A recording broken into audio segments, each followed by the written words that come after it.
नमस्कार, आप देख रहे हैं दूरदर्शन किसान कृषि दर्शन की एक नई कड़ी में मैं आदित्य शर्मा आप सभी का स्वागत करती हूं।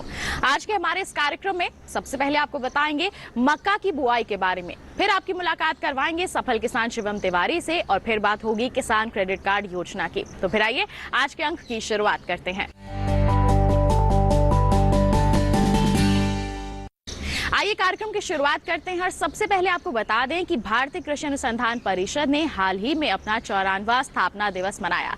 इस उपलक्ष्य पर एक खास कार्यक्रम का आयोजन किया गया था। क्या कुछ खास रहा इस कार्यक्रम में, जानने के लिए दिखाते हैं आपको हमारी ये विशेष रिपोर्ट। दिल्ली स्थित पूसा के नास कॉम्प्लेक्स में भारतीय कृषि अनुसंधान परिषद का 54वां स्थापना दिवस मनाया गया। इस अवसर पर केंद्रीय कृषि एवं किसान कल्याण मंत्री नरेंद्र सिंह तोमर, केंद्रीय मत्स्य पालन, पशुपालन एवं डेयरी मंत्री परषोत्तम रुपाला, केंद्रीय कृषि एवं किसान कल्याण राज्य मंत्री कैलाश चौधरी, नीति आयोग के सदस्य डॉक्टर रमेश चंद, ICAR के महानिदेशक डॉक्टर त्रिलोचन महापात्रा, भारतीय कृषि अनुसंधान परिषद के उप महानिदेशक कृषि विस्तार डॉक्टर AK सिंह एवं ICAR के उप महानिदेशक, सहायक महानिदेशक एवं वैज्ञानिक उपस्थित थे। इस स्थापना दिवस के उपलक्ष्य पर देश भर के 731 KV के और ICAR के संस्थानों में भी कार्यक्रम आयोजित हुए। हजारों किसानों ने अनेक KVK में बढ़ चढ़कर भाग लिया एवं केंद्रीय मंत्री के साथ संवाद भी किए। आजादी के अमृत महोत्सव के उपलक्ष्य में आय बढ़ने वाले लाखों किसानों में से 75,000 किसानों का संकलन कर एक ई-प्रकाशन तैयार किया गया। साथ ही डबलिंग फार्मर्स इनकम पर राज्यवार संक्षिप्त प्रकाशन भी तैयार किया गया, जिसका विमोचन केंद्रीय कृषि मंत्री नरेंद्र सिंह तोमर ने किया। ई प्रकाशन ICAR वेबसाइट पर भी उपलब्ध है। ICAR के 94वें स्थापना दिवस पर नरेंद्र सिंह तोमर ने वैज्ञानिकों व किसानों को पुरस्कार भी वितरित किए। आज हम आजादी का अमृत महोत्सव मना रहे हैं। आज आजादी का अमृत महोत्सव मना रहे हैं और ICAR का भी 54वां स्थापना दिवस मना रहे हैं। इस अवसर पर मैं सभी देश के साइंटिस्टों से और ICAR के सभी बंधुओं से ये निवेदन करना चाहूँगा कि जब हम ICAR का 100वां वर्ष मनाएं और शताब्दी मनाएं, उस समय तक के लिए कुछ लक्ष्य लेके चलें। और ये आज से अगर हम लक्ष्य लेंगे तो मैं दावे के साथ मैं कह सकता हूँ कि आने वाले 6 साल के अंदर हम उस लक्ष्य को अचीव कर पाएंगे। ऐसे कुछ लक्ष्यों के साथ हमें आगे बढ़ने की आवश्यकता है। आज चाहे हमारी क्या हम ये तय कर सकते हैं कि आने वाले समय में हमारे जो KVK हैं उस KVK क्षेत्र के अंदर क्या हम 1000 या 2000 ऐसे किसानों का लक्ष्य लेकर चलें कि वो इंटीग्रेटेड फार्मिंग कर सके। इसके साथ ही क्या हम ये तय कर सकते हैं कि हमारे अपने जो ICAR जो कृषि विज्ञान केंद्र है या इंस्टीट्यूट है उसके आसपास के जो हमारे युवा हैं उन साथियों को हम ट्रेनिंग देकर और उनके लगभग 1000 या 2000 या 3000 का लक्ष्य लेकर हम उनको स्टार्टअप को तैयार कर सकते हैं। क्या इस तरह से हम क्या ऐसा कर सकते हैं कि हमारे आसपास में जो किसान हैं जिनकी सबसे बड़ी समस्या प्लांटिंग मटेरियल की है, वो हॉर्टिकल्चर के जो किसान हैं उनको प्लांटिंग मटेरियल की बहुत आवश्यकता रहती है। आज हम कई बार दूसरे देशों से लाने के लिए हमें निर्भर रहना पड़ता है। ऐसे प्लांटिंग मटेरियल का क्या हम हमारे इंस्टीट्यूट और हमारे कृषि विज्ञान केंद्र लक्ष्य लेकर चल सकते हैं कि आने वाले जब हम शताब्दी वर्ष मनाएं उस समय हमारे देश के अंदर हम स्वयं आत्मनिर्भर बन जाएं और हमें बाहर से लाकर और हमारे यहाँ पर प्लांटिंग मटेरियल का उपयोग किसान न करे। अधिक दाम देकर जो प्लांटिंग मटेरियल उनको पैसा देकर जो खरीदना पड़ता है उसके लिए उनको मजबूर होना नहीं पड़े। और इसके साथ ही हम किसानों को FPO के साथ में क्या जोड़ सकते हैं, इसके लिए अभियान चला सकते हैं और किसानों को अधिक से अधिक हमारे फार्मर प्रोड्यूसर ऑर्गेनाइजेशन बन रहे हैं उनके साथ में लेकर हम क्या जोड़ने का काम कर सकते हैं। और इस तरह से मुझे लगता है कि हम ये भी तय करें कि हमारे जो कृषि विज्ञान केंद्र का जो क्षेत्र है, जो हमारा एरिया है उसके अंदर और जो हमारे इंस्टीट्यूट का जो क्षेत्र है उसके अंदर क्या हम 2000 या 3000 किसानों को या 5000 किसानों का लक्ष्य लेकर चल सकते हैं कि हम नेचुरल फार्मिंग जो प्राकृतिक खेती है उसके लिए हम प्रेरित करेंगे और डेमोन्स्ट्रेशन फील्ड के अंदर जाकर करके और किसानों को उसकी ओर आकर्षित करेंगे। तो मुझे लगता है कि इस दिशा के अंदर काम करेंगे तो आने वाली जो हमारी जब शताब्दी पूरी जब हम मनाएंगे 100 वर्ष पूरे मनाएंगे तो मैं आपको ये कह सकता हूँ कि जो मूलभूत हमारे समस्या है उनका समाधान हो पाएगा। आज भारतीय कृषि अनुसंधान परिषद का स्थापना दिवस है। इस अवसर पर प्रतिवर्ष कार्यक्रम का आयोजन किया जाता है। वर्ष भर जो गतिविधियां संस्थान में होती हैं, उन गतिविधियों में जो लोग उत्कृष्ट काम करते हैं उनको प्रोत्साहित करने के लिए पुरस्कृत करने का भी काम स्थापना दिवस के अवसर पर होता है। किसी भी संस्था का स्थापना दिवस उसके जीवन में बहुत महत्वपूर्ण दिन होता है। मैंने आज कहा है कि स्थापना दिवस को संकल्प दिवस के रूप में मनाना चाहिए। नए संकल्प लेना, साल भर में पूरा करना और अगले साल उसकी समीक्षा करना। ICAR भारत की बहुत ही प्रमुख संस्था है। आज कृषि के क्षेत्र में जो कुछ भारत अग्रणी अवस्था में खड़ा हुआ है, उसमें किसानों का परिश्रम, सरकारों की किसान हितैषी नीतियाँ और वैज्ञानिकों का जो अनुसंधान है, उसी का परिणाम है कि दुनिया भर में कृषि उत्पाद की दृष्टि से भारत या तो क्रमांक 1 पर है या दूसरे क्रम पर खड़ा हुआ है। मुझे इस बात की भी प्रसन्नता है कि ICAR ने प्रधानमंत्री जी का जो किसानों की आय दोगुनी करने का आह्वान था, उस दिशा में भी सरकारों ने काम किए, किसानों ने काम किए। बहुत सारी योजनाएं बनी, उनका फ़ायदा भी किसानों को मिला और देश भर में लाखों किसान ऐसे हैं जिनकी आमदनी दोगुनी से भी कई गुना अधिक हो गई है। लेकिन स्थापना दिवस के अवसर पर और आज़ादी के अमृत महोत्सव के अवसर पर ICAR ने ये तय किया था कि लाखों किसानों में से हम कम से कम 75,000 किसानों तक जाएंगे जिनकी आमदनी 2015 के बाद दोगुनी से अधिक हुई है। उनका डॉक्यूमेंटेशन करेंगे। इन सब लोगों ने जो वर्ष भर परिश्रम किया और डॉक्यूमेंटेशन किया, ऐसे 75,000 लोगों के सारे विवरण के साथ ई-बुक आज लॉन्च किए।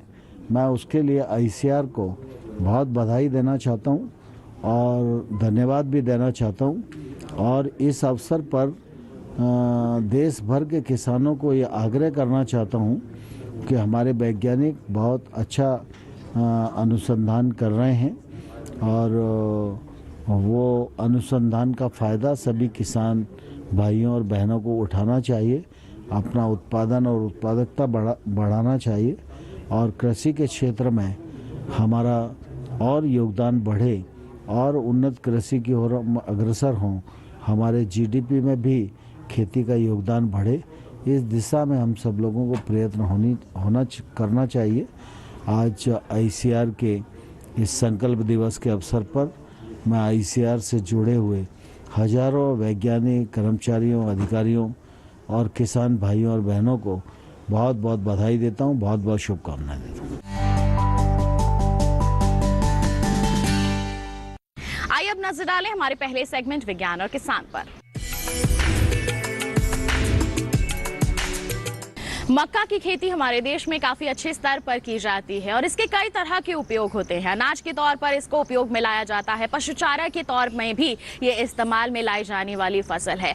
अभी के समय की बात करें तो इसकी बुआई के लिए बिल्कुल उपयुक्त समय है। किस तरह की तैयारियां आप कर सकते हैं, जानने के लिए देखते हैं हमारा ये सेगमेंट।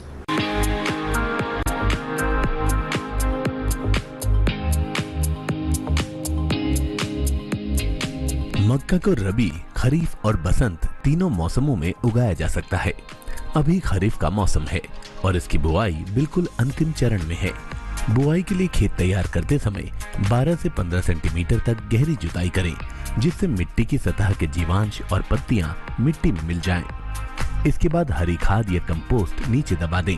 इसके अलावा 4 बार जुताई और 6 बार सुहागा लगाकर मिट्टी को भुरभुरा बना ले। मक्का में मोटे तौर पर 3 तरह की प्रजातियां पाई जाती हैं: जल्द पकने वाली, मध्यम समय में पकने वाली और पूर्णकालिक। जल्द पकने वाली किस्में तैयार होने में 75 से 85 दिनों का समय लेती हैं। जबकि मध्यम अवधि वाली 85 से 95 दिन का और पूर्णकालिक 100 से 110 दिन का। आप अपनी जरूरत और परिस्थितियों के हिसाब से किसी भी किस्म का चुनाव कर सकते हैं। पूर्णकालिक किस्मों के लिए प्रति हेक्टेयर 120 से 150 किलो, मध्यम अवधि के लिए 80 से 100 किलो, जबकि जल्द पकने वाली किस्मों के लिए 60 से 80 किलो नाइट्रोजन की जरूरत होती है। फास्फोरस और पोटाश की पूरी खुराक बुआई के समय ही दे दें, जबकि नाइट्रोजन की खुराक को 3 बराबर हिस्सों में बांटें। पहला हिस्सा बुआई के समय, दूसरा घुटनों की ऊंचाई तक फसल होने पर और तीसरा झंडे आने पर दें। बुआई के दौरान ही 10 किलो जिंक सल्फेट देने की भी सिफारिश की जाती है। पहली निराई गुड़ाई बीज बोने के 15 दिन बाद, जबकि दूसरी 35 से 40 दिन बाद करनी है। मक्का में हल्की सिंचाई बार बार करते रहें, खास तौर से जब पौधे छोटे हों या उनकी ऊंचाई घुटनों के बराबर हो जाए या झंडा आने लगे या फिर दाने भरने की अवस्था में सिंचाई जरूर करनी चाहिए। बेबी कॉर्न मक्का की कोई किस्म नहीं है, बल्कि वो अवस्था है जब भुट्टे में दाने बनने वाले हों या बनने शुरू हुए हों। इसका इस्तेमाल सलाद के साथ साथ सब्जी, खीर और हलवे में भी होता है। बाजार में बेबी कॉर्न की काफी मांग है। ये अमेरिका, यूरोप और दक्षिण एशिया में काफी मशहूर है। अब भारत के शहरी इलाकों में भी इसकी लोकप्रियता देखी जा रही है। यही वजह है कि भारत में इसकी खेती मुख्य रूप से शहरों से सटे इलाकों में होती है। ये काफी पोषक है और शायद यही बढ़ती हुई मांग की वजह है।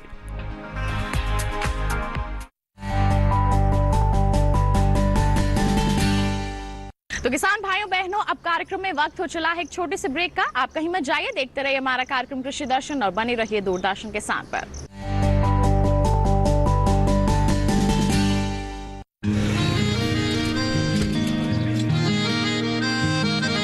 क्या बात है भाई, आजकल तो काफी खुश नजर आ रहे हो।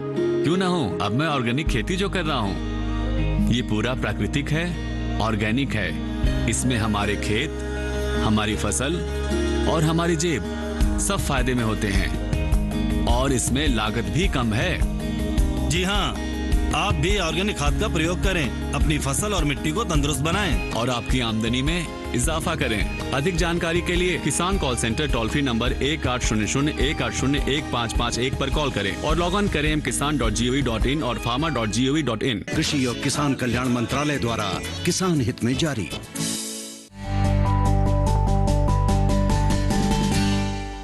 ब्रेक के बाद दूरदर्शन किसान के कार्यक्रम कृषि दर्शन में आप सभी का फिर से स्वागत है। आइए अब आपको दिखाते हैं हमारा सेगमेंट कृषि स्टार्टअप। खेती के क्षेत्र में कई ऐसी मिसालें हैं जो अन्य किसानों के लिए प्रेरणा का स्रोत बनकर उभरी हैं और ऐसा ही एक उदाहरण है हमारे आज के सफल किसान इटावा के शिवम तिवारी। इन्होंने खेती के क्षेत्र में कुछ अलग किया है और एक नया मुकाम हासिल किया है। आइए मुलाकात करते हैं इनसे हमारे सेगमेंट में।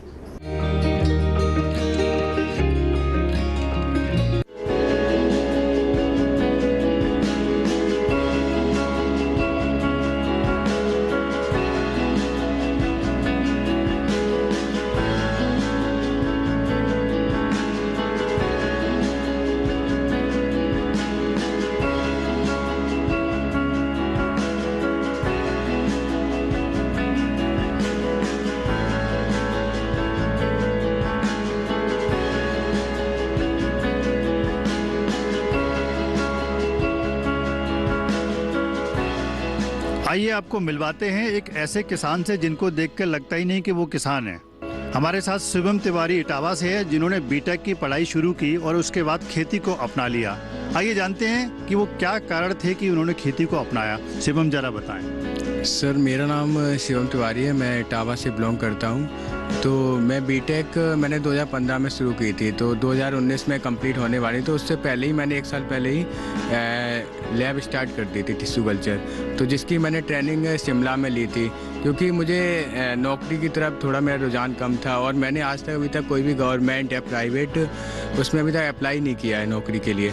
मुझे मेनली आलू के ही पहले से ही हम लोग किसान पिताजी काम करते थे आलू की खेती में, तो सोचा कि इसको ही कुछ अलग करके थोड़ा बीज का काम शुरू किया है, क्योंकि बीज की डिमांड अपने इटावा हुआ, मेरठ हुआ, आगरा, क्योंकि यहाँ आलू बहुत उत्पादन होता है और बीज की क्वालिटी वो नहीं मिल रही थी किसानों को और गवर्नमेंट भी उतना नहीं दे पा रही थी सीड। तो हमने सोचा जैसे पंजाब के किसान कर रहे हैं, सीड बना रहे हैं, खुद अपना लैब लगाइए, तो हम भी कुछ अलग करें अपना और इससे हमारी उपज भी बढ़ी है और जो हमें दुगना रेट, 3 गुना 4 गुना रेट मिल रहा है। जैसे हमें 500 रुपये पर बोरी 50 kg का रेट मिल रहा है, तो आज हमें 2000 रुपये पर बोरी बिक रहा है। और G0 जनरेशन जैसे इसमें लगा हुआ है तो इसमें 6-7 रुपये ट्यूबर पर पीस के हिसाब से बिकता है। तो आज नौकरी की तरफ ना जाना वो ज़्यादा बेटर है। और मैंने जैसे शिमला से मेरा टाई अप हुआ है कुफरी फ्राइयोम वैरायटी का, तो वहाँ से हम ट्यूब लाते हैं पर प्लांट की। जैसे कुफरी लीमा है, कुफरी फ्राइयोम में हर वैरायटी का ट्यूब लाते हैं। उसको हम लैब में मल्टीप्लाई करते हैं मार्च के समय और अक्टूबर में हम इसको एक ग्रीन नेट हाउस है उसमें हम रखते हैं। उसके बाद इसको हम 10-15 दिन ग्रीन नेट हाउस में रखने के हार्डनिंग करने के बाद इसको हम दूसरे नेट हाउस में जाते हैं। इसको हम इंसेक्ट नेट हाउस बोलते हैं, वाइट। उसमें हम इसकी प्लांटिंग करते हैं, वही इसको हम 3 महीने का टाइम देते हैं। उसके बाद हम इसको मल्टीप्लाई होने के बाद इसको हम G0 जनरेशन बोलते हैं। जो इसका ट्यूबर और आलू निकलता है उसको हम G0 बोलते हैं। उसके बाद ये ओपन में लगाया जाता है, इसको हम G1 G2 बोलते हैं, नेक्स्ट ईयर G2 हो जाता है। इसके बाद G1 G2 हम किसानों को देते हैं और कुछ ट्यूबर जो इसका निकलता है वो G0 हम होता है, उसको हम जैसे छोटे बड़े किसान हैं वो ले जाते हैं, पंजाब हरियाणा की सीड ले जाते हैं। आप ये बताइए कि आप हमारे युवाओं को क्या मैसेज देना चाहते हैं जो नौकरी की तलाश में इधर उधर भटकते हैं? अगर युवा चाहे तो एग्रीकल्चर सेक्टर में इस टाइम बहुत स्कोप है। चाहे वो ऑर्गेनिक खेती करना चाहे या केले पे टिश्यू कल्चर लैब लगाना चाहे, उसमें काफ़ी मतलब स्कोप है। तो नौकरी की तरफ ना जाके अगर खेती बाड़ी पर ध्यान दें तो ज़्यादा बेटर होगा और पैसे भी काफ़ी आपको फ़ायदा होगा, मुनाफा।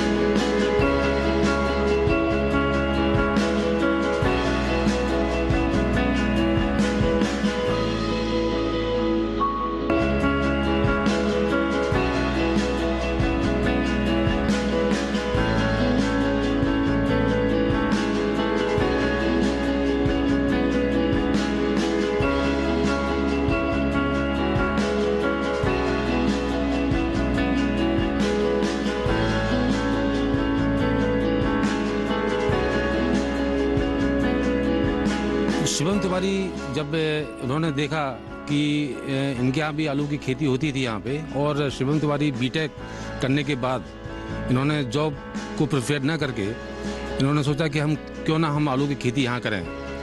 उसी बीच में हमारे प्लांट प्रोटेक्शन के साथी डॉक्टर भूपेंद्र सिंह और आलू पे रिसर्च में काम किए डॉक्टर बीबी जायसवाल, हम लोगों के जब मोटिवेट किया शिवम तिवारी जी को, तो शिवम तिवारी ने अपना यहाँ पे एक लैब तैयार किया। उस लैब में लगभग 13 वैरायटी अपने लैब में ये तैयार करते हैं और धीरे धीरे आज करीब मुझे लगता है कि कम से कम 50 से 60 हेक्टेयर खुद अपने खेतों पे आलू की खेती यहाँ कर रहे हैं।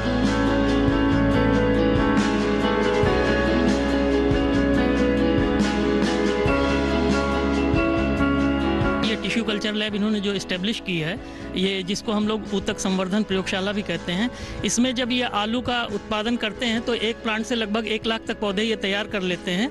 और ये इस तरह से जो पौधे तैयार होते हैं ये हमारे डिजीज़ फ्री होते हैं। जो हमारी वेराइटीज़ हैं इनमें सबसे ज़्यादा झुलसा की समस्या आती है, अन्य जो बीमारियाँ आती हैं, जब टिश्यू कल्चर से उस बीज का उत्पादन किया जाता है तो उनमें इन बीमारियों की संभावना नगण्य हो जाती है, जिससे हमारा जो आलू है बहुत ही अच्छा होता है। और जब फील्ड पे हम लोग जब कभी आते हैं तो फील्ड में नहीं दिखाई पड़ती कोई भी बीमारियां जो टिश्यू कल्चर से उत्पादित हैं।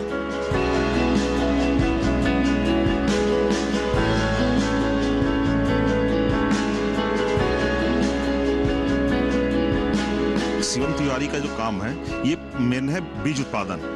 बीज उत्पादन इसलिए है कि सबसे ज़्यादा जो लाभ हमें मिलता है वो बीज उत्पादन से मिलता है। और जो ये टिश्यू कल्चर से उगा रहे हैं इसमें जो हमारा डिजीज फ्री होता है, इस पर सबसे बड़ा लाभ बीज उत्पादन ही मिलता है। दूसरा जो प्रजातियां हैं, जो नई प्रजातियां हैं, उसका बीज सबसे कम होता है और उसका टिश्यू कल्चर में प्रयोग करके इसका सबसे ज़्यादा हम उपयोग कर लेते हैं।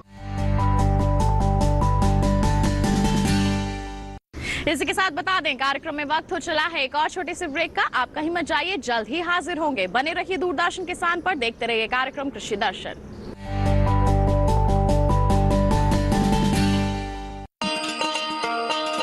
किसान भाइयों गांठ बांध लो, गांठ बांध लो, बात बहुत है काम की, समृद्धि के पैगाम की।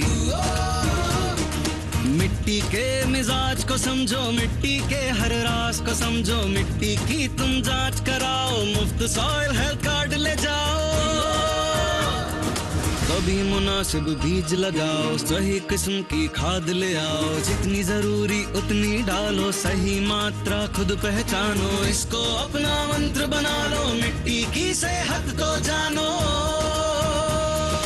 बात बहुत है काम की, कम लागत अधिक वरदान की, किसान भाइयों गांठ बांध लो।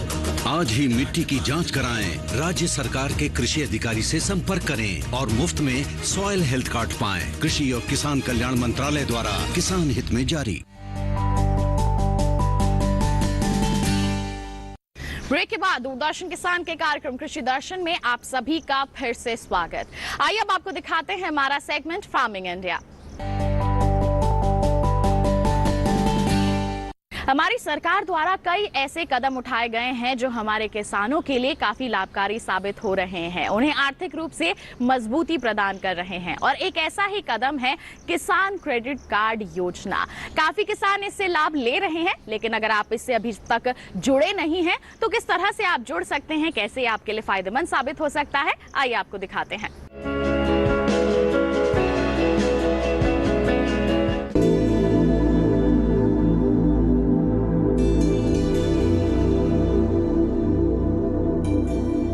किसान क्रेडिट कार्ड योजना 1998 में शुरू की गई थी।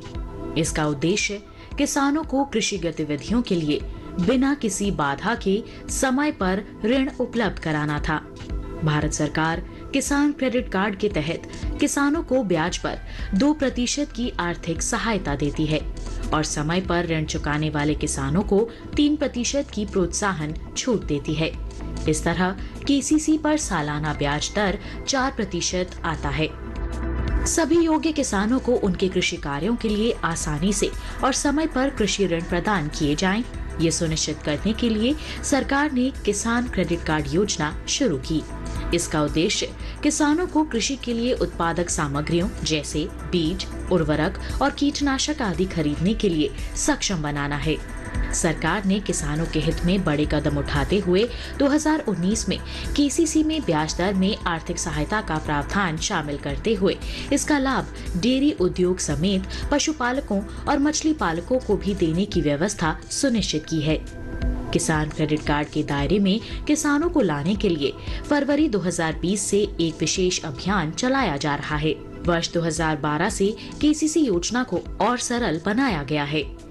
इसके तहत लाभार्थियों को एटीएम सक्षम डेबिट कार्ड के प्रावधान सहित एक बार में दस्तावेजीकरण की सुविधा, सीमा में निर्माण लागत में वृद्धि और सीमा के भीतर कितनी भी संख्या में निकासी आदि की सुविधाएं दी गई हैं। सार्वजनिक क्षेत्र के बैंकों और नाबार्ड से प्राप्त सूचना के अनुसार इस अभियान के तहत 29 जनवरी 2021 तक देश भर के किसानों को 1.76 लाख करोड़ रुपए की खर्च सीमा के साथ 187.03 लाख केसीसी स्वीकृत किए गए हैं।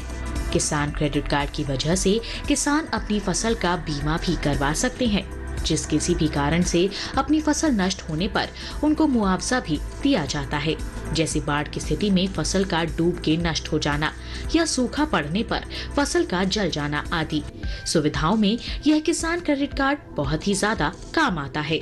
इसकी वजह से किसान लाभ उठा सकते हैं।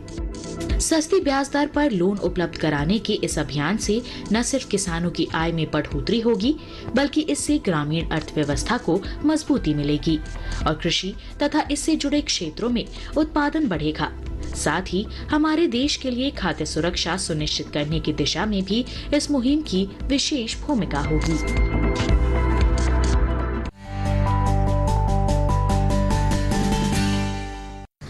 ये था हमारा आज का कार्यक्रम कृषि दर्शन। उम्मीद करते हैं आज के कार्यक्रम में दी गई जानकारियां आपके लिए जरूर लाभकारी साबित हुई होंगी। चलते चलते एक विशेष जानकारी आप तक पहुंचा दें। दोबारा हमारा ये कार्यक्रम आप देखना चाहते हैं, टीवी स्क्रीन पर दिखाए जा रहे QR कोड को स्कैन कर लीजिए, सीधा पहुंच जाएंगे हमारे YouTube चैनल पर। साथ ही आप हमारी ईमेल ID भी नोट कर सकते हैं। ईमेल ID है हमारी krishidarshan@gmail.com। आप हमारा पता भी नोट कर सकते हैं। पता है हमारा कृषि दर्शन, कमरा number 59A, CPC Doordarshan, Khelgaon, नई दिल्ली 110049। तो इसी के साथ आज के लिए इतना ही। अगले अंक में फिर होंगे हाजिर। तब तक के लिए आप बने रहिए दूरदर्शन किसान पर। नमस्कार।